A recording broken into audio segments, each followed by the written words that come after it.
ꯅꯨꯡꯁꯤꯕꯤꯗꯨꯅ Manipuri entertainment ꯆꯦꯅꯦꯜꯕꯨ subscribe ꯑꯃꯁꯨꯡ like ꯇꯧꯕꯤꯔꯝꯃꯨ꯫ ꯇꯥꯕꯤꯔꯤꯕ ꯈ꯭ꯋꯥꯏ ꯄꯨꯝꯅꯃꯛꯄꯨ ꯆꯦꯅꯦꯜ ꯑꯁꯤꯒꯤ ꯃꯥꯏꯀꯩꯗꯒꯤ ꯃꯌꯥꯝꯕꯨ ꯏꯀꯣꯛꯅꯣꯅ ꯈꯣꯏꯔꯝꯖꯔꯤ꯫ ꯃꯍꯧꯁꯥꯒꯨꯝ ꯉꯁꯤꯁꯨ ꯑꯩꯒꯤ ꯅꯨꯡꯁꯤꯖꯔꯕ ꯁꯕꯁꯀ꯭ꯔꯥꯏꯕꯔꯁꯤꯡꯅ ꯊꯥꯕꯤꯔꯛꯄ ꯃꯅꯤꯄꯨꯔꯤ ꯍꯣꯔꯔ ꯁ꯭ꯇꯣꯔꯤ ꯑꯅꯧꯕ ꯑꯃꯃꯨꯛ ꯃꯌꯥꯝꯒꯤꯗꯃꯛꯇ ꯄꯨꯗꯨꯅ ꯂꯥꯛꯆꯔꯤ꯫ ꯋꯥꯔꯤ ꯑꯁꯤꯕꯨ ꯂꯥꯟꯊꯣꯛꯆꯔꯛꯄ ꯃꯇꯝꯗ ꯁꯣꯏꯈꯤ ꯂꯥꯟꯈꯤꯕ ꯌꯥꯎꯔꯕꯁꯨ ꯃꯌꯥꯝꯗ ꯉꯥꯛꯄꯤꯅꯕ ꯍꯥꯏꯖꯔꯤ꯫ ꯐꯔꯦ ꯑꯗꯨꯗꯤ ꯃꯌꯥꯝ ꯋꯥꯔꯤꯁꯤ ꯍꯧꯅꯕ ꯇꯧꯖꯔꯒꯦ꯫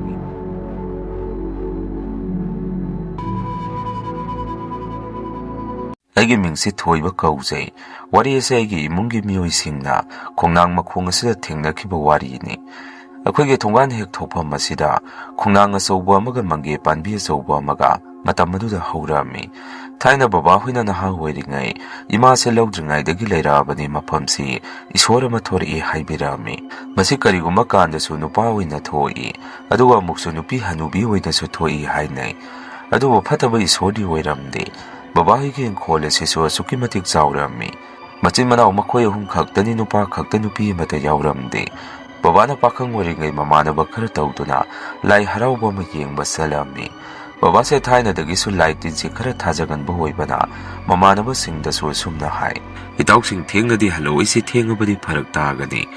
ꯕꯕꯥꯒꯤ ꯋꯥꯐꯝ ꯑꯗꯨꯗ ꯃꯃꯥꯟꯅꯕ ꯑꯃꯅ ꯑꯁꯨꯝꯅ ꯈꯨꯝꯂꯛꯏ, "ꯏꯇꯥꯎ ꯅꯪꯒꯤꯗꯨꯕꯨ ꯀꯤꯔꯤꯕ ꯀꯥꯏꯗꯨꯔꯣ? ꯅꯪꯅ ꯀꯤꯔꯒꯁꯨ ꯍꯣꯔꯦꯟ ꯂꯥꯏ ꯍꯔꯥꯎꯕ ꯌꯦꯡꯕ ꯂꯥꯛꯄ ꯃꯤꯁꯤꯡꯒ ꯑꯗꯨ ꯃꯈꯣꯏꯒ ꯄꯨꯟꯅ ꯍꯜꯂꯛꯃꯤꯟꯅꯕ ꯌꯥꯕꯅꯤ꯫ ꯀꯩꯁꯨ ꯈꯜꯂꯨꯅꯨ ꯅꯨꯄꯥ ꯅꯠꯇꯕꯗꯧꯅ, ꯅꯪ ꯁꯤꯃ ꯑꯣꯟꯊꯣꯛꯅꯁꯨ ꯀꯤꯒꯟꯈ꯭ꯔꯕ ꯍꯥꯏꯗꯨꯅꯤ." ꯑꯗꯨꯝꯅ ꯀꯔꯦꯝꯅꯅ ꯉꯥꯡꯂꯛꯄ ꯑꯗꯨꯗ ꯕꯕꯥꯅꯁꯨ, "ꯍꯣꯏꯅꯦ ꯑꯩꯕꯨꯗꯤ ꯀꯤꯌꯦ, ꯑꯗꯨꯝ ꯁꯦꯡꯅ ꯍꯥꯏꯖꯍꯧꯒꯦ꯫ ꯀꯤꯗꯕ ꯁꯥꯕ ꯅꯣꯏꯁꯤꯅꯦ ꯍꯣꯔꯦꯟ ꯍꯧ ꯊꯥꯈꯩ ꯆꯦꯟꯅꯈꯤꯗꯣꯏꯁꯤ." ꯕꯕꯥꯒꯤ ꯋꯥꯐꯝ ꯑꯗꯨꯗ ꯕꯕꯥꯒꯤ ꯃꯃꯥꯟꯅꯕ ꯑꯗꯨꯅ, "ꯆꯦꯜꯂꯨꯍꯦ, ꯊꯦꯡꯕꯨ ꯊꯦꯡꯅꯔꯒꯗꯤ, ꯕꯨꯠꯄꯨ ꯊꯦꯡꯅꯔꯒꯗꯤ ꯕꯣꯔꯕꯨ ꯅꯤꯖꯍꯧꯒꯦ ꯍꯥꯏꯔꯤꯕꯅꯤ." ꯕꯕꯥꯅ ꯑꯃꯨꯛ ꯅꯤꯗꯧꯔꯤ ꯎꯕꯗ ꯅꯛꯂꯥꯛ ꯅꯦꯛꯇꯅ, "ꯆꯦꯟꯅꯈ꯭ꯔꯗꯧꯕꯅꯤ, ꯏꯁꯣꯔ ꯍꯥꯏꯁꯤ ꯃꯤꯠꯅ ꯍꯦꯛꯇ ꯎꯒꯦ ꯐꯪꯄꯣꯠꯇꯦ꯫ ꯑꯗꯨꯕꯨ ꯑꯩꯈꯣꯏꯒꯤ ꯈꯣꯡꯅꯥꯡ ꯑꯁꯤꯗꯤ ꯁꯥꯌꯣꯟ ꯑꯣꯏꯅꯅꯤ ꯊꯣꯛꯂꯤꯕꯁꯤ." ꯃꯃꯥꯟꯅꯕꯗꯨꯅꯁꯨ ꯍꯣꯏ ꯑꯗꯨꯕꯨ ꯍꯥꯏꯕ ꯊꯣꯛꯄꯨ ꯊꯣꯛꯂꯛꯑꯒꯗꯤ ꯕꯣꯔ ꯑꯃꯗꯤ ꯅꯤꯖꯍꯧꯒꯦ ꯍꯥꯏꯕ꯫ "ꯄꯩꯁꯥ ꯄꯥꯏꯗ꯭ꯔꯤꯁꯤ ꯑꯃꯨꯛꯇ ꯄꯩꯁꯥ ꯄꯥꯏꯍꯟꯕꯤꯔꯝꯃꯣ ꯍꯥꯏꯗꯅ ꯐꯖꯅ ꯑꯃꯨꯛꯇ ꯅꯤꯖꯍꯧꯒꯦ." ꯁꯥꯟꯅꯔꯤꯕ ꯋꯥꯔꯤ ꯑꯗꯨꯗ ꯃꯃꯥꯟꯅꯕ ꯃꯌꯥꯝꯗꯨ ꯋꯥ ꯋꯥ ꯂꯣꯏꯅ ꯅꯣꯛꯑꯝꯃꯤ꯫ ꯑꯁꯨꯝꯅ ꯂꯥꯏ ꯍꯔꯥꯎꯕ ꯌꯦꯡꯂꯤꯕꯗꯨ ꯅꯨꯡꯉꯥꯏꯃꯟꯗꯅ ꯌꯨꯝ ꯍꯟꯕ ꯀꯥꯎꯕ ꯃꯈꯩ ꯂꯩꯅꯔꯤ꯫ ꯂꯥꯏ ꯍꯔꯥꯎꯕ ꯌꯦꯡꯕ ꯂꯥꯛꯄ ꯅꯨꯄꯤ ꯀꯌꯥ ꯑꯃꯁꯨ ꯃꯃꯥꯟꯅꯕꯁꯤꯡ ꯑꯗꯨꯗꯤ ꯅꯨꯄꯤꯁꯤꯡ ꯑꯗꯨꯗ ꯌꯦꯡꯗꯨꯅ ꯂꯩꯔꯤ꯫ ꯑꯗꯨꯕꯨ ꯕꯕꯥꯗꯤ ꯄꯨꯡꯅ ꯁꯨꯝ ꯊꯦꯡꯖꯤꯜꯂꯛꯄꯗ ꯃꯊꯥ ꯁꯥꯅ ꯂꯩꯔꯝꯃꯤ꯫ ꯕꯕꯥꯅ ꯄꯨꯡꯁꯦ 12 ꯇꯥꯔꯛꯀꯗꯣꯔꯦ, ꯍꯟꯅꯕ ꯇꯧꯁꯤ ꯍꯥꯏꯗꯅ ꯃꯃꯥꯟꯅꯕꯁꯤꯡ ꯑꯗꯨꯗ ꯍꯥꯏꯔꯝꯃꯤ꯫ ꯑꯗꯨꯕꯨ ꯃꯃꯥꯟꯅꯕꯁꯤꯡ ꯑꯗꯨꯅ, "ꯏꯇꯥꯎ ꯉꯥꯏꯍꯥꯛꯇ ꯉꯥꯏꯈꯣ, ꯑꯥꯗ ꯅꯨꯄꯤ ꯃꯁꯛ ꯐꯖꯕ ꯃꯌꯥꯝ ꯑꯃꯁꯨ ꯂꯩꯔꯤ, ꯅꯪꯁꯨ ꯈꯔ ꯌꯦꯡꯉꯣ ꯅꯌꯨꯝ ꯍꯟꯕꯒꯤ, ꯃꯊꯥ ꯁꯥꯅ ꯂꯩꯒꯗꯕ ꯁꯔꯨꯛꯄꯨꯗꯤ" ꯍꯥꯏꯔꯛꯑꯝꯃꯤ꯫ ꯕꯕꯥꯅꯁꯨ, "ꯑꯩ ꯅꯨꯄꯤꯒ ꯑꯃꯠꯇ ꯆꯪꯗꯦ, ꯑꯩꯕꯨ ꯌꯨꯝꯗ ꯀꯃꯥꯏꯅ ꯍꯟꯗꯣꯏꯅꯣ? ꯑꯩꯒ ꯂꯝꯕꯦꯟ ꯄꯨꯟꯕ ꯃꯤꯁꯨ ꯑꯃꯠꯇ ꯌꯥꯎꯗꯦ." ꯕꯕꯥꯒꯤ ꯋꯥꯐꯝ ꯑꯗꯨꯗ ꯃꯃꯥꯟꯅꯕ ꯑꯃꯅ, "ꯊꯣꯏꯕ ꯅꯪꯁꯤ ꯅꯨꯄꯥ ꯑꯣꯟꯊꯣꯛꯅ ꯃꯥꯟꯈꯤꯗ꯭ꯔꯦꯗ. ꯅꯪꯅ ꯌꯥꯝꯅ ꯀꯤꯔꯒꯅ ꯑꯩ ꯊꯤꯟꯕꯤꯒꯦ. ꯂꯥꯏ ꯍꯔꯥꯎꯕꯁꯦ ꯐꯖꯅ ꯍꯥꯟꯅ ꯑꯃꯨꯛꯇ ꯌꯦꯡꯉꯣ. ꯅꯌꯨꯝ ꯍꯟꯕꯒꯤ ꯈꯟꯕꯗ ꯌꯦꯡꯕꯒ ꯅꯪꯗꯤ ꯑꯃꯠꯇ ꯆꯪꯗ꯭ꯔꯕ ꯃꯥꯜꯂꯤ" ꯍꯥꯏꯔꯛꯏ꯫ ꯕꯕꯥꯁꯨ ꯃꯣꯏꯅ ꯑꯗꯨꯝꯅ ꯍꯥꯏꯔꯛꯄꯗꯨꯗ ꯀꯔꯤꯁꯨ ꯍꯥꯏꯗꯅ ꯂꯥꯏ ꯍꯔꯥꯎꯕꯗꯨ ꯌꯦꯡꯗꯨꯅ ꯂꯩꯔꯝꯃꯤ꯫ ꯀꯣꯟꯅ ꯄꯨꯡ 12:30 ꯇꯥꯔꯛꯄ ꯑꯗꯨꯋꯥꯏꯗ ꯃꯃꯥꯟꯅꯕꯁꯤꯡ ꯑꯗꯨꯅ, "ꯍꯜꯂꯁꯤ ꯏꯇꯥꯎ" ꯍꯥꯏꯅꯗꯅ ꯃꯣꯏꯁꯤ ꯑꯃꯨꯛ ꯍꯜꯂꯛꯑꯝꯃꯤ꯫ ꯑꯁꯨꯝꯅ ꯍꯜꯂꯛꯄꯗ ꯉꯁꯥꯏ ꯕꯕꯥꯗꯨ ꯊꯤꯟꯕꯤꯒꯦ ꯍꯥꯏꯔꯝꯕ ꯃꯃꯥꯟꯅꯕ ꯑꯗꯨꯅ, "ꯊꯣꯏꯕ ꯅꯪꯕꯨ ꯅꯌꯨꯝ ꯐꯥꯎꯕ ꯊꯤꯟꯈꯣ ꯍꯥꯏꯔꯤꯕ꯭ꯔꯣ? ꯅꯨꯄꯥꯅꯕꯨ ꯀꯤꯃꯟꯈ꯭ꯔꯕ ꯍꯥꯏꯗꯨꯅꯤ, ꯑꯩꯕꯨ ꯑꯃꯨꯛ ꯅꯣꯏ ꯊꯣꯡꯒꯥꯟꯗꯨ ꯇꯝꯅ ꯊꯤꯟꯈꯤꯗ꯭ꯔꯣ?" ꯕꯕꯥꯅꯁꯨ ꯃꯃꯥꯟꯅꯕ ꯑꯗꯨꯅ ꯑꯗꯨꯝꯅ ꯍꯥꯏꯔꯛꯄꯗꯨꯗ ꯏꯀꯥꯏꯔꯗꯨꯅ ꯁꯨꯝꯅ ꯑꯃꯨꯛ ꯍꯥꯏ, "ꯌꯥꯔꯅꯤꯗꯤ ꯏꯇꯥꯎ, ꯑꯩ ꯑꯗꯨꯝ ꯆꯠꯆꯈ꯭ꯔꯒꯦ. ꯅꯣꯏꯁꯨ ꯂꯝ ꯈꯔ ꯂꯥꯞꯄꯅꯤꯅ ꯍꯟꯅꯕ ꯇꯧꯔꯣ. ꯊꯦꯡꯉꯦ, ꯅꯣꯏꯁꯨ ꯑꯗꯨꯝ ꯍꯟꯖꯈ꯭ꯔꯣ" ꯍꯥꯏꯔꯝꯃꯤ꯫ ꯕꯕꯥꯒꯤ ꯃꯃꯥꯟꯅꯕ ꯆꯥꯎꯕꯅ, "ꯏꯇꯥꯎ ꯊꯤꯟꯕꯤꯔꯝꯒꯦ ꯀꯩꯅꯣ? ꯅꯊꯟꯇ ꯅꯨꯡꯉꯥꯏꯇꯦ, ꯍꯣꯔꯦꯟ ꯑꯃꯨꯛ ꯐꯠꯇ ꯅꯨꯡꯗ ꯊꯣꯛꯂꯒꯗꯤ." ꯕꯕꯥꯅꯁꯨ ꯅꯣꯛꯇꯨꯅ, "ꯌꯥꯔꯅꯤꯗꯦ ꯏꯇꯥꯎ, ꯏꯁꯣꯔ ꯑꯐꯕꯅꯤ ꯃꯐꯝ ꯑꯁꯤꯗ ꯊꯣꯛꯂꯤꯕꯁꯤ. ꯑꯩꯇꯅꯕꯨ ꯀꯤꯕꯒꯤ ꯇꯧꯕꯅꯤ. ꯀꯩꯁꯨ ꯇꯧꯔꯣꯏ, ꯅꯣꯏꯁꯨ ꯊꯦꯡꯉꯦ, ꯍꯜꯂꯣ. ꯂꯩꯔꯛ ꯃꯆꯤꯟꯁꯤꯗꯒꯤ ꯑꯩ ꯑꯗꯨꯝ ꯆꯪꯖꯈ꯭ꯔꯒꯦ." ꯕꯕꯥꯅ ꯑꯁꯨꯝꯅ ꯍꯥꯏꯕꯗꯒꯤ ꯃꯃꯥꯟꯅꯕꯁꯤꯡ ꯑꯗꯨꯁꯨ, "ꯐꯔꯦ ꯑꯗꯨꯗꯤ ꯑꯩꯈꯣꯏꯁꯨ ꯍꯜꯂꯒꯦ, ꯅꯪꯁꯨ ꯐꯖꯅ ꯆꯪꯉꯣ" ꯍꯥꯏꯔꯝꯂꯒ ꯃꯈꯣꯏꯁꯨ ꯑꯃꯨꯛ ꯂꯣꯏꯅ ꯍꯟꯅꯈꯤꯔꯝꯃꯤ꯫ ꯍꯥꯏꯕꯒ ꯇꯧꯕꯒ ꯈꯣꯡꯅꯥꯡ ꯂꯝꯕꯤ ꯑꯗꯨꯒꯤ ꯃꯃꯥꯡꯗ ꯍꯅꯨꯕꯤ ꯑꯃ ꯐꯤꯉꯧ ꯁꯦꯠꯇꯨꯅ ꯆꯠꯂꯤꯕꯗꯨ ꯕꯕꯥꯅ ꯎꯔꯝꯃꯤ꯫ ꯃꯗꯨꯗꯒꯤ ꯕꯕꯥꯁꯤ ꯍꯦꯛꯇ ꯀꯤꯕ ꯍꯦꯟꯃꯟꯈꯤꯗꯅ ꯁꯣꯔꯣꯛ ꯃꯆꯤꯟ ꯇꯝꯅ ꯑꯃꯨꯛ ꯆꯦꯟꯊꯣꯔꯛꯏ꯫ ꯕꯕꯥꯁꯨ ꯆꯪꯕ ꯀꯤꯅ ꯀꯅꯥꯅꯣꯃꯠꯇ ꯂꯥꯛꯑꯒꯗꯤ ꯐꯈ꯭ꯔꯅꯤꯗ ꯈꯟꯗꯨꯅ ꯁꯣꯔꯣꯛ ꯑꯗꯨꯗ ꯑꯗꯨꯃꯛ ꯂꯦꯞꯇꯨꯅ ꯂꯩ꯫ ꯇꯟꯖꯥ ꯑꯗꯨꯗ ꯗꯥꯎ ꯌꯥꯕ ꯍꯥꯏꯒꯗ꯭ꯔꯥ ꯑꯩꯈꯣꯏ ꯂꯩꯔꯛ ꯆꯪꯐꯝ ꯑꯗꯨꯗꯒꯤ ꯑꯍꯟ ꯈꯔ ꯑꯗꯥꯏꯗ ꯊꯣꯔꯛꯑꯝꯃꯤ꯫ ꯃꯈꯣꯏꯅꯁꯨ ꯕꯕꯥ ꯎꯔꯗꯨꯅ ꯕꯕꯥꯗ ꯑꯁꯨꯝꯅ ꯍꯪꯉꯛꯏ, "ꯍꯥꯏ ꯊꯣꯏꯕ ꯅꯠꯇ꯭ꯔ ꯅꯪꯕꯨ ꯑꯗꯥꯏꯗ ꯀꯩꯗꯧꯔꯤꯕꯅꯣ? ꯌꯨꯝ ꯆꯪꯒꯦꯗꯤ ꯍꯥꯏꯗꯗꯅ?" ꯕꯕꯥꯅꯁꯨ, "ꯑꯦ ꯃꯥꯃ, ꯅꯣꯏ ꯂꯥꯛꯄ ꯌꯥꯝꯅ ꯐꯔꯦ. ꯑꯩꯁꯦ ꯏꯇꯣꯝꯗ ꯆꯪꯕ ꯀꯤꯗꯅ ꯂꯩꯔꯝꯂꯤꯕꯅꯤ." ꯑꯍꯜ ꯑꯗꯨꯅꯁꯨ, "ꯏꯍꯦ ꯂꯥꯛꯑꯣ ꯂꯥꯛꯑꯣ, ꯑꯩꯈꯣꯏꯒ ꯆꯪꯃꯤꯟꯅꯈ꯭ꯔꯁꯤ. ꯀꯗꯥꯏꯗ ꯆꯠꯂꯨꯕꯅꯣ ꯅꯪꯕꯨ ꯊꯦꯡꯅ ꯍꯜꯂꯤꯁꯤꯕꯣ? Babana amuk lai harauba yengba chalubani. Imanabasingsu loina hanakhraba. Aisu kidana mi lakpra haidana ngairamlibani. Ahal adunasu ama mathengda yamna sathokanu. Nathanta mi yamlabadi phai. Babana mukhoi khura aisu thungan yaure. Ai amuk changjahawrage. Ahal adunasu phare phare changhawro. Nayum yaurabanina yari ko kiba pharamani. Babana so hoi khura ai changi ko hairamlaga. Kana thungala dudagi selaktuna. Thongadu kana thilami. Babana thong thilakpaduda ibukna tabadagi. Thongadu tamna tamna hangtuwami. Ibunga nangbo karangana halakpa yadro. Ama mathengda hali isibu nangbo kidabro. Aboki wapam aduda babana so ima. Yadadana tawribani imanabasingna. Moina hansi yadrini. Ado ima aina leirak changakpada khoigi khongnang asida. Ahal ama phingau setuna cheshu suraga salami. Aisu madu ubudagi changakpa kidana. Adum sorok machin yauba phawba adum senthuwabani. Abong na somo khongnang asida iswara mathui haibasi nangsu khangliba natro. Thengnarabadi bonni hobo yadro. Pakna thengnagi phangpoti. Nangna thengna halakpaduda nangbu ngakpi senbiribani. Babana so kadaidaginude ima imangda dumaina thoglaaga kananabu bonni basangduino aidi wanthagibu tawrurabani. Babagi wafam aduda bayaina so taraduna kona sumna hairai. Hai taningde angang tumuro halagadi narin mataduga akhwede amukta thengnazagi hairibani. Awana leiribasingse bor chaungna mukta nijahaugi.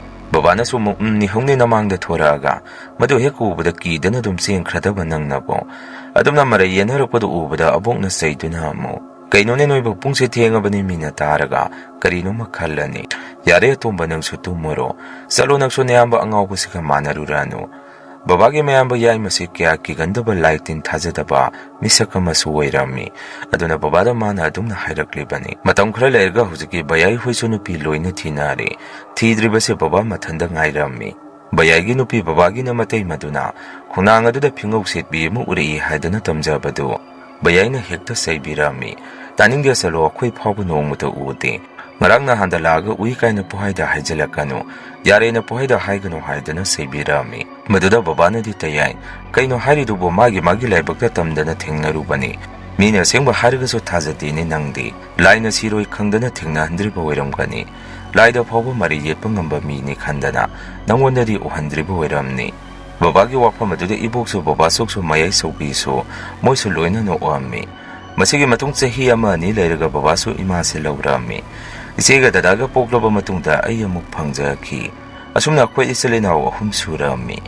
Basau khoide akhoiga hujiksu leiminari. Adubo bayaidi nupi mayumda yawung induna laikhre. Mayai hoigi kanasu leitabaduda bayai su nupi mayumda laikhibani. Asumna hujikti akhoisu phana sauri. Babana khongnang asigi maramda wari mayam ama libirami. Thaini idau hoina leiringai matam aduda su khongnang asa sayon oina thokpa kaya ama thengnakhi hai. Adubo hujikti idaudi laikhidaba kuire. Ibokti akhoigi nakta leiri hujiksu. Nong endom sagi masano pasi endom saga punna laami. Nong phadok lakpani haidana imana sak sarga hallo haidana numito akhoigi dali hallami. Dadaga endom sagi masano paduga karino masaruni haidana mabani se hongnaraga thokhirami. Adubo akhona sak loiredu phaw moyani do halamde. Akhona so phone tawduna sak loire lao haidana kaurami. Indom sagi masadu di thengbaduda khongnangdugi maram khangbani. Sangse yade haidana dada mathanda sangami. Indom sana amadu di kadaida lehore hangbada.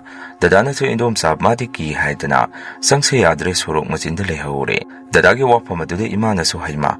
Nakhwayani puna samingnarapa yadro. Kaidobagi thanamino. Dadana so ima aina di sangse haibani. Mana yadabadagi lehori bani.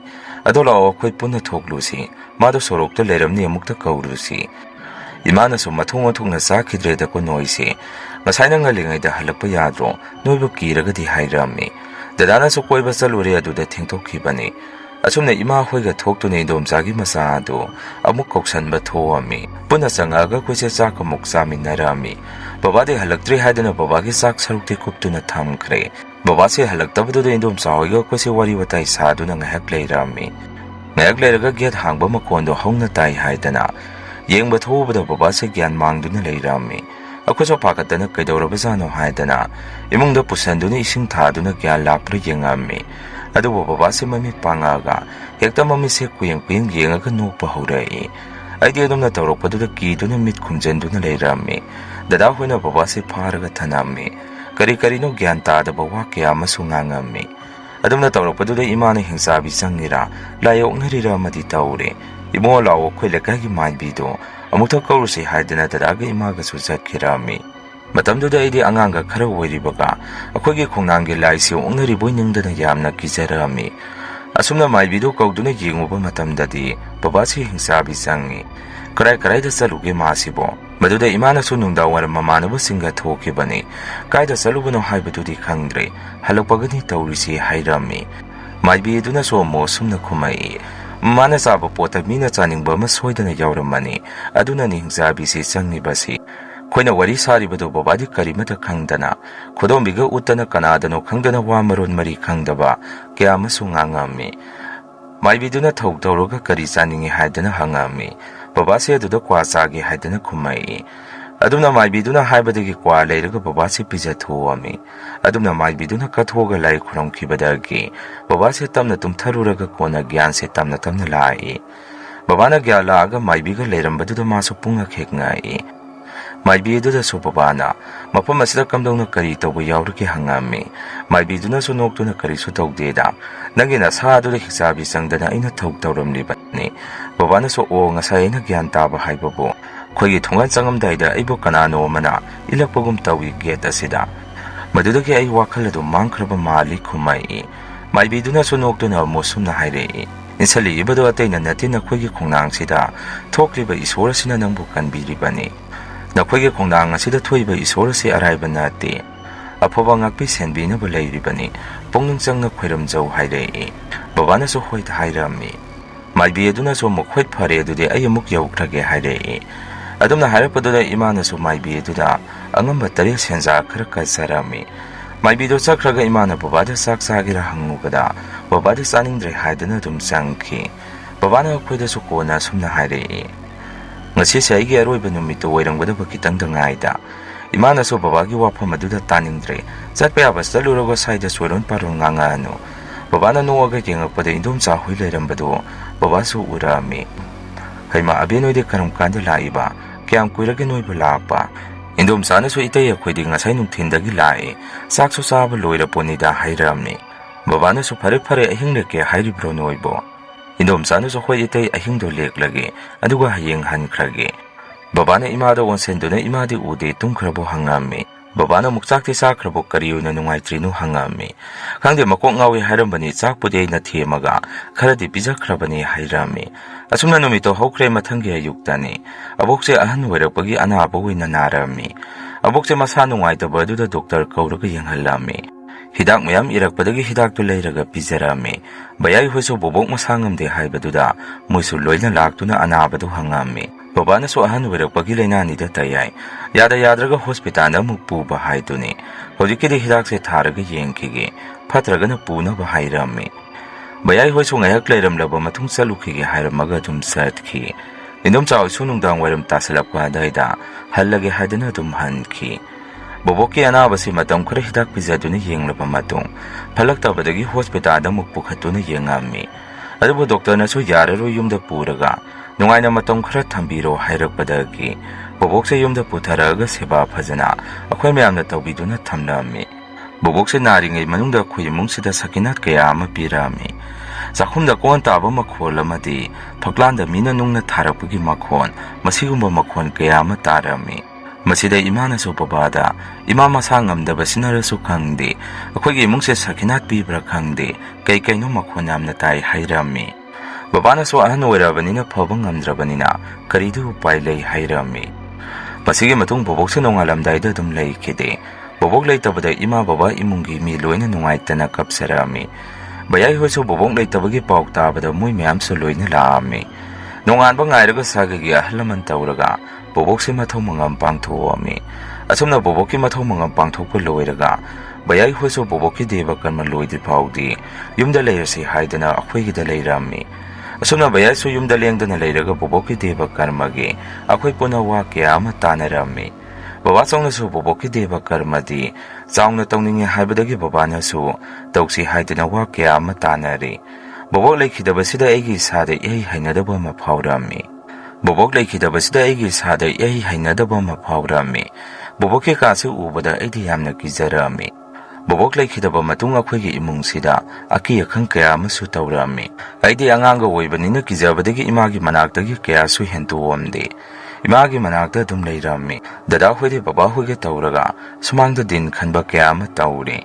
Asumna nungdangi matamda so bayai hoisu leirabanina imungse kwelang langami. Adumna leinaringayda akhoi maning thangba yenakha saruk asida kanano masatpagi makhonsi tarami. Wari watai sanarma kaya do sab leptuna amana amada munna yengnaduna leirami. Babana akhoi kirani haidana hodong chatpa oiramgani. Adumna babana akhoi da hekta haibi. Bayai so khara kigandabanina mapanda thoktuna yengami. Akhoi so bayai na mapanda thokhibaduda matung inaduna angang oibanina akhoi so yengami. Kari so leiramdabududa akhoi se amuk changaktuna wari sanariba duda yauksalami. Asumna numi khrani hawkhraduna boboki sorasu loikhirami. Boboki sorat numisi mi asuki matik yamna tilami. Bayai hoiso derba karma loirabanina amuk hanki. Baban so bayai da sumna hai. Tayay ima so leitrabanina yumsi iyang hangi. Marang murakta angang singdo puraga lao. Bayai na so hoy laki nu so phajana layo. Sentanda na angang singsigi arepa thabak amamamtaw na bahuanaw. Asumna bayai hoiso dum hanki. Babadi boboki leitrabaga yumsi iyang hang baduda. Mathoy se yamna nungaykta na leirami. Imana so bababu thimjan biduna sumna hai. Itay ahan hoiso lay sibu karigino dukyam na pungning sontari bado. Babana so hoit mo so lay buti. Ado ima leitaba haibasi nungay pamamadi khangdeni. Imana so yari sila o tingi imungda sangasi. Sa khara sathok na ba tawro hairami. Akwase imungda sangaga sa ising sathoga. Tumnaba pamungda sangami. Ahing se tumluraga se mikap thorok pada mapan thukningi haidana. Ay se itom na mapan thorami. Aina mapan thukningi akhoi sidokraba sanggoye dudagi. Aina khongnang horiba adumda kaiguma ma urami. Khongnang adudagi kindak handaraga hanubi ama. Piyengabo ma setuna salibado aina urami. Aiso tumlobaga kaiga mise tarang marang salaga. Ahal aduna salibado uraga tsinda so sumna sonze. Kanagi luhongba saliba zanu hanubi sina. Hujita hali isibo hairami. Aduwa ese mapan thukpa loiraga imungda sangge na tungwan thorakpaga. Aisa gyan khangta hektarai.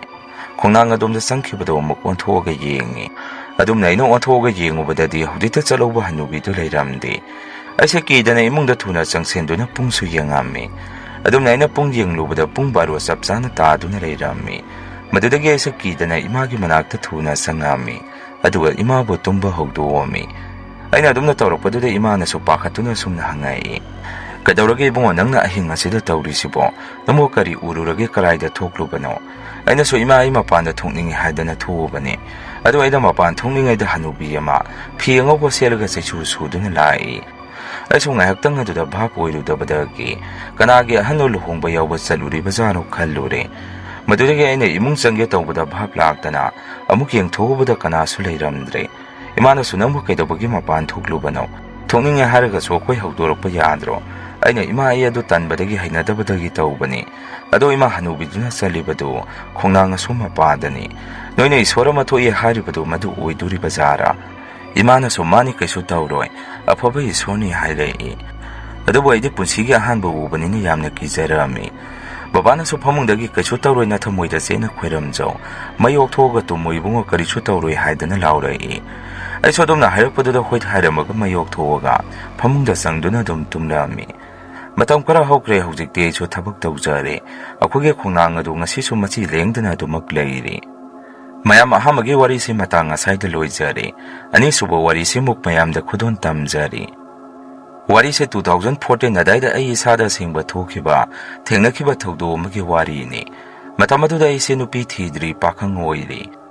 Yumdagi aise taptana khanaraga thoraga aise imanaba amagi yumgi mi khangdanaba haidana lotuna leirakpani.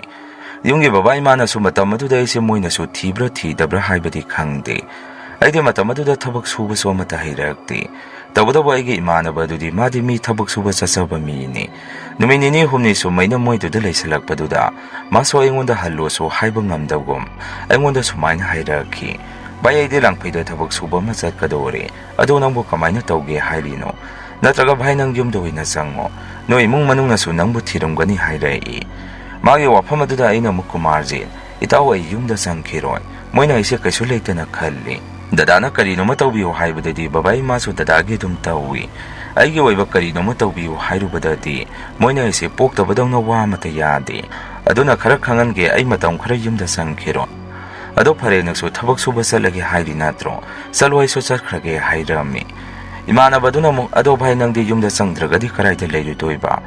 ꯑꯩꯅ ꯑꯃꯨꯛ ꯈꯪꯗꯦ, ꯑꯇꯣꯞꯄ ꯏꯃꯥꯟꯅꯕ ꯑꯃꯒꯤ ꯃꯅꯥꯛꯇ ꯃꯇꯝ ꯈꯔꯃꯨꯛ ꯂꯩꯔꯨꯔꯒ ꯂꯣꯏꯔꯦ. ꯑꯗꯣ ꯅꯪꯅ ꯊꯕꯛ ꯁꯨꯕ ꯆꯠꯅꯤ ꯍꯥꯏꯔꯤꯕ ꯃꯐꯝ ꯑꯗꯨꯗꯤ ꯀꯩ ꯂꯝꯗꯅꯣ, ꯀꯔꯥꯏꯋꯥꯏꯗꯅꯣ ꯍꯪꯉꯝꯃꯤ.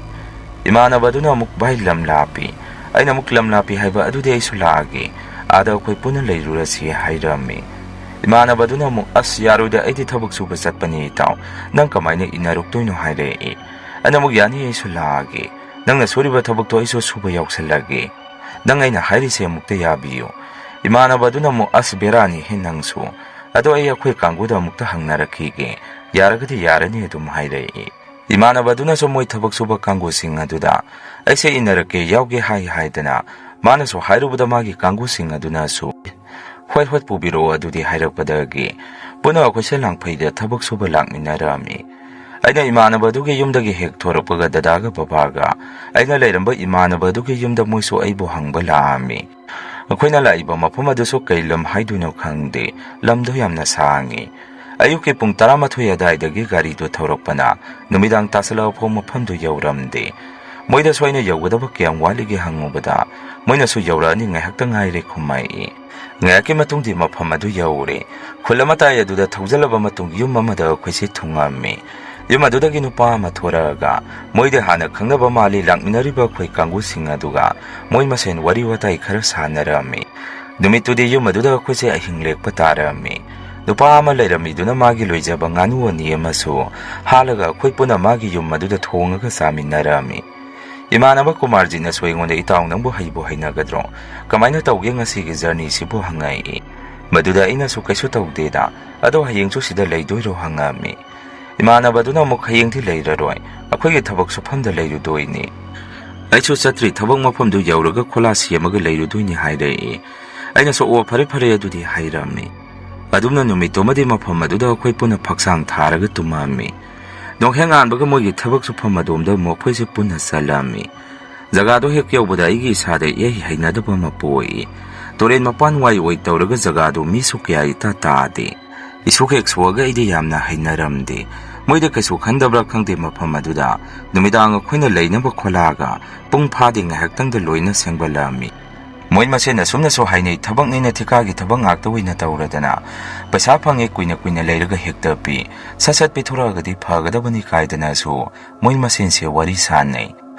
नुमिदांगदना मरोल अमा लमहांग तुमांग ओइबगा कांगना मरोल अमा चिकपगा अइदे तुम्बा यारमदे मोइदे दु मफम जगादु यामना हैनाना अदुम गोगो नाखोगा तुमनारामि अइदे तुम्बा याददना लेरिंगे खुइगी खोला सेमगी वा खरा मपानदा लेरिबदु कनागुंबा अमना वादो सेचे सेगाइबा चिंखाइबा मखोनसे अइना ताराई अइसु कैनोने तौरिसुबो हाइदना पुक हौगलामि मोइ अतैसु कैनो कना कनानो हाइदना हौगनाराई इमानबदुनासु कैनो मपानदा वा सेलिसिबो कना लेगे मपानदा हाइराई अमसो करिनो सिदे हाइदना मपानदा थोरागे येंगुबदा लामना मिदि उदे अखुइगे खोला मनाक्ता थंबा वासांग अमा सोसो चिंगगा सुम चटखिबदु मफम अदुदगी अखुइना उरामि मिदि अमता उबनाति लांगमिनरिबा अखुइ मसेनसु कैनोने कनानो अखुइगे वा चिंगगा चलिसिबो मी मसक्ति उदे कनानो चिंगिसिबो बेरानीदा मफमसे बुना अखुइगे पोसे हुरगा चटखरे हाइनरामि असुमना नुमितु इनसु इन्नरुद्रे अखुइसे ngak yengaga lehurami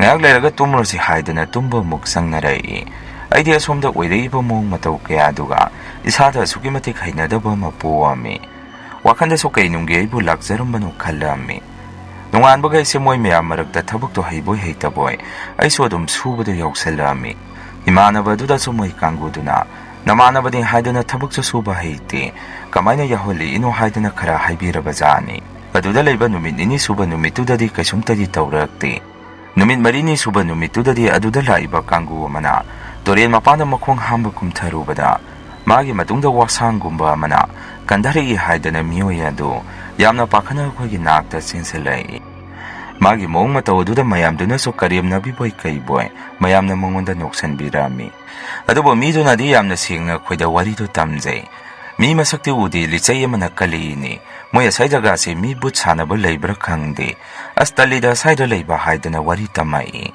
ꯑꯗꯨꯕꯨ ꯃꯥꯒꯤ ꯋꯥꯐꯝ ꯑꯗꯨ ꯀꯅꯥꯝꯇꯅ ꯊꯥꯖꯕꯤꯔꯝꯗꯦ꯫ ꯉꯜꯂꯤꯗꯤ ꯅꯣꯡꯃ ꯅꯣꯡꯃꯒꯤ ꯑꯩꯈꯣꯏꯒꯤ ꯄꯣꯠꯆꯩ ꯈꯣꯂꯥꯗ ꯂꯩꯕꯁꯤ ꯃꯥꯡꯕ ꯍꯧꯔꯛꯏ꯫ ꯀꯅꯥꯅ ꯀꯃꯥꯏꯅ ꯂꯧꯔꯤꯅꯣ ꯍꯥꯏꯕꯁꯤ ꯈꯪꯕ ꯉꯝꯃꯝꯗꯦ꯫ ꯑꯩꯈꯣꯏ ꯃꯁꯦꯟꯗ ꯐꯥꯎ ꯑꯃꯅ ꯑꯃꯗ ꯆꯤꯡꯅꯕ ꯍꯧꯔꯛꯏ꯫ ꯑꯗꯨꯒ ꯑꯩꯗꯤ ꯃꯣꯏꯒ ꯊꯥꯏꯅꯗꯒꯤ ꯄꯨꯜꯂꯛꯄꯁꯨ ꯅꯠꯇꯦ, ꯏꯃꯥꯟꯅꯕꯗꯨ ꯅꯠꯇꯅ꯫ ꯃꯣꯏ ꯑꯇꯩꯗꯨꯅꯁꯨ ꯑꯩꯉꯣꯟda ꯆꯤꯡꯅꯔꯝꯃꯤ ꯑꯩꯅ ꯂꯧꯔꯝꯒꯅꯤ ꯍꯥꯏꯗꯅ꯫ ꯑꯍꯤꯡ ꯈꯨꯗꯤꯡ ꯃꯣꯏꯗꯤ ꯇꯨꯝꯗꯅ ꯑꯩꯁꯦ ꯑꯗꯨꯝ ꯃꯣꯏ ꯃꯌꯥꯝꯅ ꯁꯦꯟꯅꯔꯒ ꯂꯩꯔꯕꯖꯥꯠꯅꯤ꯫ ꯑꯩꯗꯤ ꯑꯗꯨꯝꯅ ꯃꯣꯏꯅ ꯑꯗꯨꯃꯥꯏꯅ ꯇꯧꯏꯁꯨ ꯈꯪꯗꯦ, ꯑꯗꯨꯅ ꯑꯩꯗꯤ ꯑꯗꯨꯝ ꯅꯨꯡꯉꯥꯏꯅ ꯇꯨꯝꯃꯝꯃꯤ꯫ ꯅꯨꯃꯤꯠꯇꯨꯗ ꯃꯣꯏꯅ ꯑꯩꯁꯦ ꯁꯨꯝ ꯁꯦꯟꯅꯔꯤꯉꯩ ꯃꯄꯥꯟꯗ ꯂꯩꯕ ꯑꯩꯈꯣꯏ ꯃꯌꯥꯝꯅ ꯁꯤꯖꯤꯟꯅꯕ ꯕꯥꯔꯇꯤꯟ ꯑꯃꯟꯕ ꯑꯃ ꯂꯩ, ꯃꯗꯨ ꯀꯣꯡ ꯀꯣꯡ ꯃꯈꯣꯜ ꯑꯃ ꯊꯣꯔꯛꯏ ꯍꯥꯏꯗꯅ ꯃꯣꯏꯗꯤ ꯃꯄꯥꯟꯗ ꯇꯨꯃꯤꯟꯅ ꯊꯣꯛꯑꯒ ꯌꯦꯡꯉꯨꯕꯗ ꯕꯥꯔꯇꯤꯟꯗꯨ ꯃꯤ ꯃꯁꯛꯇꯤ ꯎꯗꯦ ꯍꯥꯏ꯫ ꯁꯨꯝ ꯃꯤ ꯑꯃꯅ ꯄꯥꯏꯔꯒ ꯆꯠꯈꯤꯕꯗꯧꯅ ꯄꯥꯏꯕꯣꯏ ꯀꯩꯕꯣꯏ ꯕꯥꯔꯇꯤꯟ ꯑꯗꯨ ꯄꯨꯔꯒ ꯆꯠꯈꯤ ꯍꯥꯏ꯫ ꯍꯟꯗꯛꯇꯤ ꯃꯣꯏꯁꯨ ꯕꯥꯔꯇꯤꯟ ꯄꯥꯏꯈ꯭ꯔꯦ ꯍꯥꯏꯗꯅ ꯂꯥꯎ ꯈꯣꯡꯗꯅ ꯇꯥꯟꯅꯔꯕꯖꯥꯠꯅꯤ꯫ ꯑꯗꯨꯃꯥꯏꯅ ꯇꯧꯔꯨꯕꯗꯒꯤ ꯕꯥꯔꯇꯤꯟꯗꯨ ꯍꯟꯗꯛꯇꯤ ꯃꯈꯥꯗ ꯄꯣꯞ ꯂꯥꯎꯅ ꯊꯥꯗꯔꯝꯃꯤ ꯍꯥꯏ꯫ ꯑꯩꯁꯨ ꯃꯣꯏꯅ ꯂꯥꯎꯕ ꯈꯣꯡꯕ ꯇꯧꯕꯗꯨꯗ ꯇꯨꯝꯕꯗꯣ ꯑꯗꯨꯝ ꯍꯧꯒꯠꯂꯛꯑꯝꯃꯤ꯫ ꯑꯩꯅ ꯃꯄꯥꯟꯗ ꯊꯣꯔꯛꯄꯗ ꯃꯣꯏꯁꯤꯡꯁꯦ ꯃꯁꯥ ꯃꯁꯥꯗꯨ ꯌꯥꯝꯅ ꯀꯤꯅ ꯂꯩꯅꯔꯝꯃꯤ꯫ ꯏꯃꯥꯟꯅꯕꯗꯨꯗ ꯍꯪꯉꯨꯕꯗ ꯏꯃꯥꯟꯅꯕꯗꯨꯅꯁꯨ ꯑꯩꯉꯣꯟꯗ ꯃꯣꯏꯅ ꯎꯈꯤꯕꯁꯤꯡ ꯑꯗꯨ ꯋꯥꯔꯤ ꯁꯤꯠ ꯅꯥꯟꯅ ꯇꯝꯃꯛꯏ꯫ ꯅꯨꯃꯤꯠꯇꯨꯁꯨ ꯑꯗꯨꯃꯥꯏꯅ ꯑꯉꯛꯄ ꯊꯧꯗꯣꯛ ꯑꯃ ꯊꯣꯛꯈ꯭ꯔꯕ ꯃꯇꯨꯡ ꯃꯔꯛ ꯃꯔꯛꯇ ꯑꯩꯈꯣꯏꯒꯤ ꯈꯣꯂꯥ ꯂꯩꯔꯤꯕ ꯑꯗꯥꯏꯗ ꯑꯍꯜ ꯍꯅꯨꯕ ꯑꯃꯁꯨ ꯍꯦꯛ ꯍꯦꯛ ꯆꯪꯉꯛꯑꯒ ꯌꯦꯡꯉꯝꯃꯤ꯫ ꯑꯩꯈꯣꯏꯅꯁꯨ ꯑꯍꯜ ꯑꯗꯨꯅ ꯕꯨꯠ ꯁꯥꯟꯅꯔꯤꯕꯖꯥꯔꯥ, ꯑꯩꯈꯣꯏ ꯀꯤꯅꯕ ꯇꯧꯔꯤꯕꯖꯥꯔꯥ ꯍꯥꯏꯅꯔꯝꯃꯤ꯫ ꯃꯁꯤꯅꯁꯨ ꯂꯣꯏꯕ ꯅꯠꯇ꯭ꯔꯤ ꯈꯣꯂꯥ ꯑꯗꯨꯗ ꯇꯨꯝꯃꯤꯉꯩ ꯃꯥꯏꯗ ꯃꯤ ꯑꯃꯅ ꯈꯨꯄꯥꯛꯅ ꯊꯥꯔꯛꯄꯗꯧꯅ ꯈꯔ ꯊꯥꯔꯛꯑꯝ, ꯑꯍꯤꯡꯗ ꯃꯁꯛꯇꯤ ꯎꯗꯕ ꯑꯃꯅ ꯈꯧꯔꯤ ꯈꯔ ꯍꯦꯛ ꯃꯦꯜꯂꯛ꯫ ꯃꯣꯏꯒꯤ ꯑꯥꯗꯒꯤ ꯄꯨꯔꯛꯄ ꯄꯨꯈꯝ ꯇꯦꯡꯀꯣꯠꯁꯤꯡ ꯐꯥꯎ ꯑꯩꯈꯣꯏꯒꯤ ꯃꯥꯡꯗ ꯄꯥꯏꯔꯒ ꯁꯨꯝ ꯆꯠꯈꯤꯕ ꯐꯤꯂꯝꯒꯤ ꯃꯑꯣꯡꯗ ꯁꯨꯝ ꯑꯀꯤꯕ ꯃꯑꯣꯡꯁꯤ ꯅꯨꯡꯇꯤꯒꯤ ꯇꯧꯁꯤꯜꯂꯛꯄꯗꯒꯤ ꯃꯣꯏꯁꯨ ꯍꯥꯏꯁꯤꯗꯤ ꯑꯁꯥꯏꯗ ꯂꯩꯕꯗ ꯌꯥꯔꯔꯣꯏ꯫ ꯐꯤꯂꯝꯒꯤ ꯃꯑꯣꯡꯗ ꯁꯨꯝ ꯑꯀꯤꯕ ꯃꯑꯣꯡꯁꯤ ꯅꯨꯡꯇꯤꯒꯤ ꯇꯧꯁꯤꯜꯂꯛꯄꯗꯒꯤ ꯃꯣꯏꯁꯨ ꯍꯥꯏꯁꯤꯗꯤ ꯑꯁꯥꯏꯗ ꯂꯩꯕ ꯌꯥꯔꯔꯣꯏ, ꯑꯩꯈꯣꯏ ꯊꯕꯛꯀ ꯁꯨꯕ ꯉꯝꯃꯔꯣꯏ, ꯆꯠꯍꯧꯔꯁꯤ ꯃꯣꯏ ꯑꯁꯥꯏꯁꯦ ꯃꯑꯣꯡ ꯑꯃꯅꯤ ꯍꯥꯏꯅꯗꯨꯅ ꯊꯤꯀꯥꯗꯥꯔ ꯑꯗꯨꯁꯨ ꯀꯧꯔꯒ ꯋꯥꯔꯤꯗꯨ ꯇꯝꯃꯝꯃꯤ꯫ ꯑꯗꯨꯒ ꯏꯍꯥꯟ ꯍꯥꯟꯅ ꯈꯨꯜ ꯑꯗꯨꯗ ꯂꯥꯛꯄꯗ ꯑꯩꯈꯣꯏꯅ ꯂꯩꯔꯛꯄ ꯌꯨꯝ ꯉꯥꯅꯨ ꯊꯣꯡꯉꯒ ꯄꯤꯖꯔꯛꯄ ꯅꯨꯄꯥꯗꯨ ꯃꯥꯁꯨ ꯎꯅꯔꯒ ꯊꯤꯀꯥꯗꯥꯔ ꯑꯗꯨꯅ ꯅꯨꯄꯥ ꯑꯗꯨꯗ ꯋꯥꯍꯪ ꯄꯍꯪ ꯇꯧꯕꯗꯨꯗ ꯅꯨꯄꯥ ꯑꯗꯨꯅ ꯁꯨꯝꯅ ꯈꯨꯝꯃꯛꯏ, "ꯑꯁꯥꯏꯗ ꯅꯣꯏ ꯑꯍꯜ ꯑꯃ ꯍꯦꯛ ꯍꯦꯛ ꯆꯪꯉꯛꯄ ꯊꯦꯡꯅꯕ꯭ꯔꯥ? ꯃꯗꯨ ꯑꯍꯟꯗꯨ ꯄꯨꯔꯥ ꯕꯦꯔꯥꯅꯤ, ꯃꯥꯅ ꯁꯥꯟꯅꯕ ꯉꯥꯛꯇꯅꯤ꯫ ꯑꯁꯥꯏꯗ ꯃꯥꯅ ꯊꯣꯔꯛꯑꯒ ꯂꯥꯏ ꯍꯦꯛ ꯍꯦꯛ ꯁꯥꯟꯅꯕꯗꯨ, ꯅꯣꯏꯅ ꯑꯁꯥꯏꯗ ꯊꯕꯛ ꯁꯨꯖꯜꯂꯛꯄꯁꯤꯗ ꯃꯥꯒꯤ ꯂꯥꯏ ꯁꯥꯟꯅꯕ ꯌꯥꯗ꯭ꯔꯦ ꯍꯥꯏꯗꯅ ꯅꯣꯏꯗ ꯃꯥꯅ ꯁꯥꯟꯅꯕ ꯂꯥꯏꯗꯨ ꯑꯗꯨ ꯊꯥꯖꯜꯂꯛꯄ ꯑꯣꯏꯔꯤꯅꯤ꯫ ꯌꯥꯝꯅ ꯐꯠꯇꯕ ꯑꯍꯟꯅꯤ, ꯈꯨꯟꯗꯁꯨ ꯃꯥꯅ ꯂꯥꯏ ꯁꯥꯟꯅꯔꯒ ꯃꯤꯒꯤ ꯏꯃꯨꯡꯗ ꯅꯨꯡ ꯈꯔ ꯊꯣꯝꯍꯟ, ꯄꯣꯠꯆꯩ ꯈꯔ ꯍꯨꯍꯟ ꯑꯗꯨꯃꯥꯏꯅ ꯇꯧꯗꯅ ꯂꯩꯔꯕ ꯐꯠꯇꯕ ꯑꯍꯟꯅꯤ꯫ ꯁꯣꯏꯗ꯭ꯔꯦ ꯃꯥꯅ ꯑꯣꯏꯔꯝꯒꯅꯤ" ꯈꯨꯝꯃꯛꯏ꯫ ꯑꯩꯈꯣই ꯃꯁꯦꯟꯁꯨ ꯑꯗꯨꯒꯤ ꯑꯍꯟꯗꯣ ꯑꯩꯈꯣꯏꯁꯨ ꯃꯁꯛ ꯈꯪꯉꯤ, ꯃꯥꯅ ꯑꯣꯏꯔꯕ ꯍꯥꯏꯅꯔꯝ꯫ ꯊꯤꯀꯥꯗꯥꯔ ꯑꯗꯨꯅꯁꯨ "ꯑꯗꯨꯗꯤ ꯑꯍꯟꯗꯣ ꯑꯩꯒ ꯋꯥꯔꯤ ꯁꯥꯟꯅꯔꯒꯦ ꯀꯩꯅꯣ, ꯃꯥ ꯑꯗꯨꯃꯥꯏꯅ ꯇꯧꯕ ꯌꯥꯕ꯭ꯔꯣ ꯃꯌꯥꯝꯒꯤ ꯁꯨꯔꯤꯕ ꯊꯕꯛ ꯑꯁꯤꯗ" ꯍꯥꯏꯔꯛꯏ꯫ ꯑꯗꯥꯏꯗ ꯂꯩꯕ ꯅꯨꯄꯥ ꯑꯗꯨꯅꯁꯨ "ꯑꯃꯨꯛ ꯀꯥꯟꯅꯔꯣꯏꯀꯣ ꯑꯩꯈꯣꯏꯅ ꯆꯪꯉꯒ ꯍꯥꯏꯔꯨꯔꯒꯁꯨ, ꯃꯥꯅ ꯅꯠꯇꯦ ꯈꯨꯝꯃꯛꯀꯅꯤ, ꯑꯩꯈꯣꯏꯗ ꯑꯗꯨꯝ ꯑꯣꯟꯈꯠꯂꯛꯀꯅꯤ, ꯈꯨꯟꯒꯤ ꯃꯤꯅ ꯐꯥꯎ ꯊꯤꯡꯕ ꯉꯝꯗ꯭ꯔꯕꯅꯤ" ꯈꯨꯝꯃꯛꯏ꯫ ꯊꯕꯛ ꯁꯨꯕ ꯀꯥꯡꯕꯨ ꯑꯩꯈꯣꯏ ꯀꯥꯡꯕꯨꯁꯨ "ꯍꯦ ꯑꯗꯨꯗꯤ ꯁꯤꯗ ꯂꯩꯔꯒ ꯑꯩꯈꯣꯏ ꯊꯕꯛ ꯁꯨꯕ ꯉꯝꯃꯔꯣꯏ, ꯑꯩꯈꯣꯏ ꯌꯨꯝꯗ ꯍꯟꯖꯍꯧꯔꯒꯦ", ꯄꯣꯠꯃꯥꯡ ꯆꯃꯥꯡꯁꯨ ꯁꯨꯝ ꯌꯥꯎꯁꯜꯂꯛꯑꯦ, ꯑꯩꯈꯣꯏ ꯊꯕꯛꯁꯤ ꯄꯥꯏꯕ ꯉꯝꯃꯔꯣꯏ ꯍꯥꯏꯗꯅ ꯄꯨꯟꯅ ꯑꯩꯈꯣꯏꯁꯦ ꯌꯨꯝꯗ ꯀꯨꯝꯃꯤꯟꯅꯔꯛꯏ꯫ ꯑꯩꯁꯨ ꯊꯧꯗꯣꯛ ꯑꯗꯨ ꯊꯦꯡꯅꯔꯨꯕꯗꯒꯤ ꯍꯥꯟꯅ ꯏꯃꯨꯡ ꯃꯅꯨꯡꯒ ꯁꯥꯎꯅꯔꯝꯕꯗꯨ ꯈꯔ ꯐꯔꯗꯨꯅ ꯑꯩꯁꯨ ꯌꯨꯝꯗ ꯑꯗꯨꯝ ꯆꯪꯉꯝꯃꯤ꯫ ꯑꯉꯛꯄꯅꯤ ꯑꯩꯒꯤ ꯄꯨꯟꯁꯤ ꯈꯣꯡꯆꯠ ꯋꯥꯔꯤ, ꯃꯐꯝ ꯑꯗꯨꯗ ꯊꯦꯡꯅꯔꯛꯈꯤꯕ꯫ ꯃꯁꯤꯅꯤ ꯃꯌꯥꯝ ꯉꯁꯤꯒꯤ ꯔꯤꯑꯦꯟ ꯍꯣꯔꯔ ꯁ꯭ꯇꯣꯔꯤ꯫ ꯃꯊꯪꯒꯤ ꯋꯥꯔꯤ ꯊꯥꯒꯠꯂꯛꯄꯗ ꯃꯌꯥꯝ ꯄꯨꯟꯅ ꯑꯃꯨꯛ ꯊꯦꯡꯅꯔꯁꯤ꯫ ꯉꯁꯤꯒꯤꯗꯤ ꯃꯌꯥꯝꯗꯒꯤ ꯀꯥꯏꯅꯅꯕ ꯕꯤꯗꯥꯏ ꯂꯧꯖꯔꯤ꯫